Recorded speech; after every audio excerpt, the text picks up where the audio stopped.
Bonjour, dans la série des ovnis, 9, en Angleterre.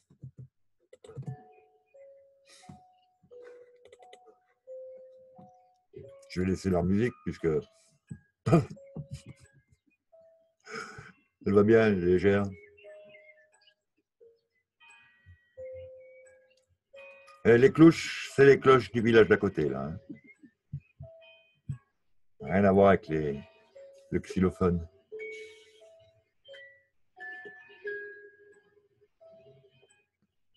Mais bon, c'est en harmonie.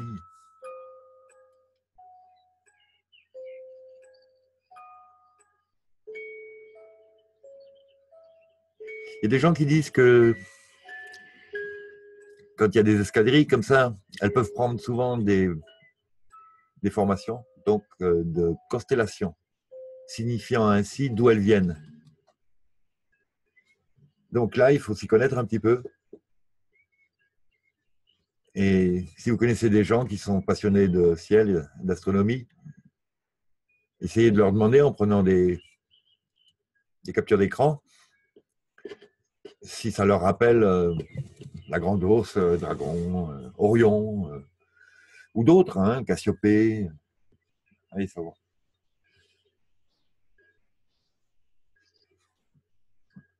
Voilà. On peut s'arrêter là. Il n'y a rien de plus. Tiens, entre deux ovnis, on va se taper quelque chose d'autre. Surprise.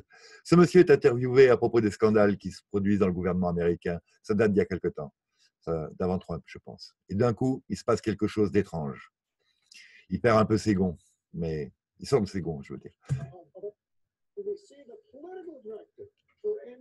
Regardez ses yeux. Regardez ses yeux. Les avez-vous vus? Constatez le blanc de son œil. Hop, soudain. Et des deux côtés. Il est en train de dire qu'il n'y avait pas de victimes dans cette era, dans cette ère.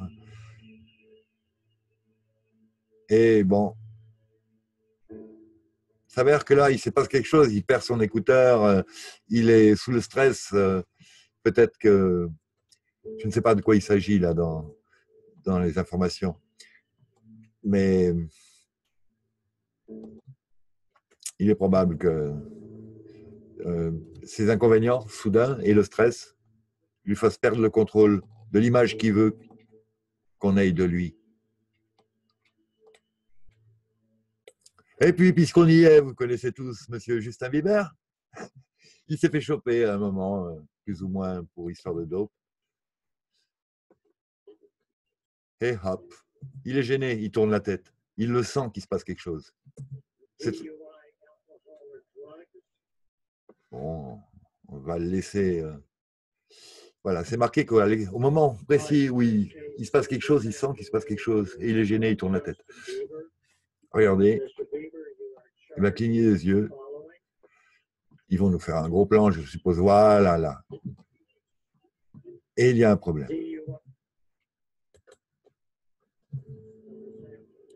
En gros plan, là, il le charge. Et au moment où le gars hop, énonce les charges, oh, ça l'énerve. Il est colère. Ah, il y a de quoi. Il y a de quoi quand on sait ce qui se passe en arrière-cour en plus. Bon, comme c'est pas la première fois qu'on nous montre ce genre de cas, je me permets de les insérer parmi nos petits ovnis là. Bien sûr qu'il y a une relation entre tout ça. Bon, c'est un peu flou, vous allez me dire, on va en trouver un meilleur. Bon, puisqu'on est dans les bêtes étranges, il y a des phénomènes extraordinaires. Voici un animal qui a été pris dans l'eau, il me semble, au large de la Grèce, enfin, proche sur les côtes de Grèce. Voilà. Hein. Je ne sais pas si c'est un camélopardis qui prend son petit bain, mais C'est assez intéressant ce mix d'hippopotames et d'autres. Hein? Voilà, ça a été pris sur les côtes de Pargue. Ah non, mais quand même, il a une bonne tête. Hein. Enfin, c'est-à-dire qu'il a. On ne voit pas les dents déjà. C'est un mix d'alligator et d'hippopotame. Je ne sais pas. Bien, et là, maintenant, on part en Iran avec une vidéo a priori militaire, je suppose. De 3 ovnis. Il y en a un qui vient de prendre de l'eau, là. Je ne sais pas, peut-être qu'il marche à l'achat chaud. Et on va finir par un petit coup de lune, là. Vous voyez ceci, là, qui sort du cratère, là?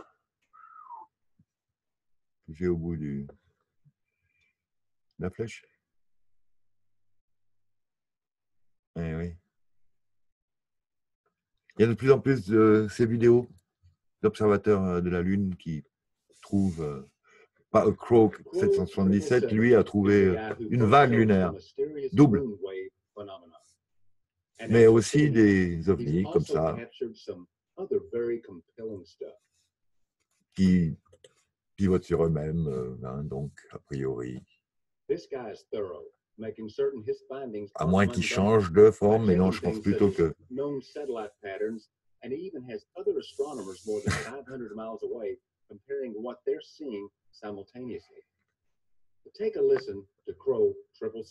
Et hop. Donc, il a filmé ça en 2013. Il a filmé beaucoup de satellites et ce n'est pas du tout la vitesse à laquelle les satellites circulent. Ça a été ralenti à 30% et moi je suis vitesse normale. Ça c'était 2014.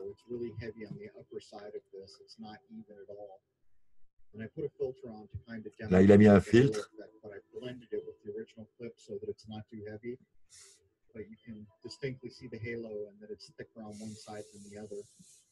On voit un halo qui est plus large d'un côté que de l'autre.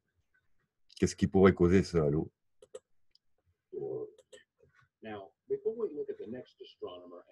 Ça, c'est d'autres photos de la Lune. Là, on va enchaîner. Donc, voilà. Voilà ce qu'on peut photographier sur la Lune. Veuillez me dire quel genre de pareidolie est-ce?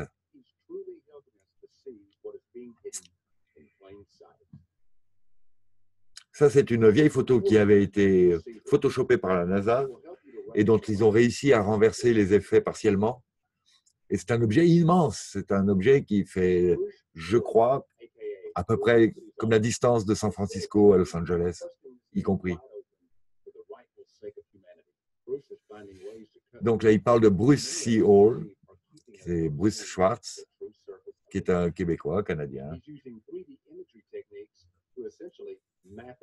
qui finit par bien travailler l'image qu'il reçoit et avoir des effets comme ça qui dépassent les possibilités que ce soit des pixels et qui tracent des lignes droites, des angles de manière répétitive. Et donc, voilà quoi. Je ne sais pas pour ceux qui ne pensent que la Lune n'existe pas, que c'est un hologramme. Ce qui est sûr, c'est qu'il y a absolument des hologrammes au-dessus et autour de la Lune qui nous empêchent d'avoir une claire vision du sol. Et il est aussi possible qu'ils aient pratiqué une architecture camouflante, très, très fondue dans la nature. Je dis la nature parce qu'il me semble que Bruce, dernièrement, a pris des végétaux, des sortes de végétation. Mais je n'ai pas encore vu cette vidéo. Hop, encore un petit ovni, là. Il nous le montre assez bien. Et hop, là, ici, là, il y en a deux, là. Ah oui, il faut les regarder comme ça, hein. Désolé. Hop, il y en avait un troisième qui passait là-haut. Il faut se faire l'œil. Il faut se faire l'œil, c'est essentiel. Et je vais vous faire une série sur qui ou quoi est dans nos ciels, dans notre ciel, de surréalisme, industrial surréalisme, Sean Gautreau. un Américain qui était un artiste et qui connaissait bien les ciels puisqu'il les peignait, les photographiait. Puis soudain, il a remarqué des changements météo. Il n'avait plus son orage en fin d'été, en fin de journée.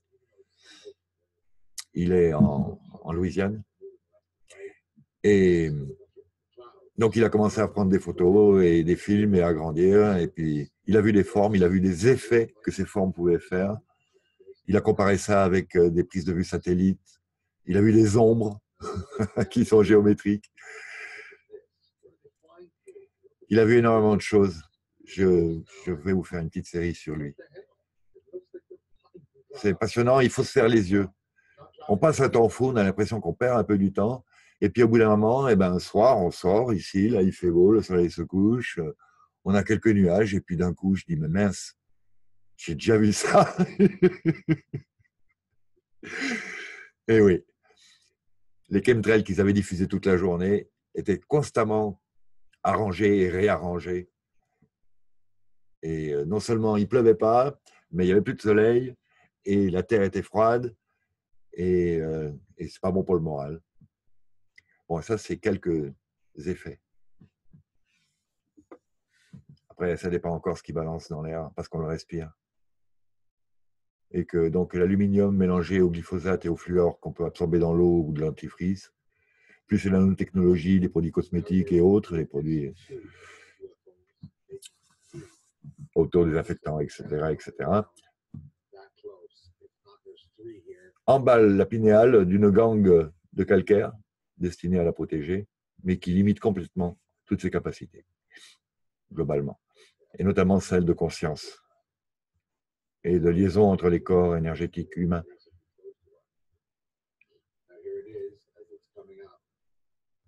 Et avec le fluor, comme on devient con, en plus, on n'arrive même pas à être sûr qu'il nous est arrivé quelque chose entre il y a quelques années et aujourd'hui.